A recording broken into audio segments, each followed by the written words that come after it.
7 ans après la sortie de son 17e album, Hubert Félix-Thiéfaine est de retour. En pleine promotion de son nouvel opus, intitulé Géographie du vide, le chanteur s'est livré dans les colonnes de Paris Match. Alors que le premier titre de ce dernier est un clin d'œil au bras en croix de Johnny Hallyday, il a expliqué « À cette période, je n'avais pas d'avenir. La musique était une façon de fuir mon école où, au fond, je n'étais pas réellement admis. En revanche, Jay eut envie de devenir Johnny à la place de Johnny.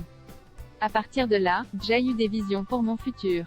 Surtout que ces chanteurs venaient aussi de milieux modestes. Jay flashait, plus rien ne pouvait m'arrêter, et la musique est devenue à la vie, à la mort. En toute transparence, Hubert Félix-Thiéfaine a confié « J'étais un gosse très noir, très pessimiste. Et je me disais que si je n'y arrivais pas, je mettrais un terme à tout cela en me suicidant.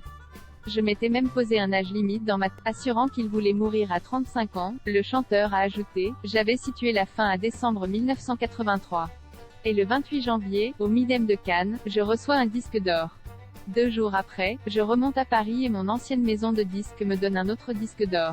C'était un signe. Alors que la musique lui a sauvé, il a révélé, quand j'y repense, je n'avais pas grand-chose pour y arriver. Je n'avais pas la voix, pas le physique. Mais Jay fait un choix. Sartre disait que le choix, c'est la vie. J'adhère complètement. Lorsqu'en 1981, j'appelle un disque dernière balise, avant mutation, c'est le mot balise qui compte. Il y a un cap, j'essaie de le suivre. Je devrais être heureux d'avoir réussi cela. Et, en même temps, Jay toujours gardé en moi les profondeurs un peu sombres de l'enfance.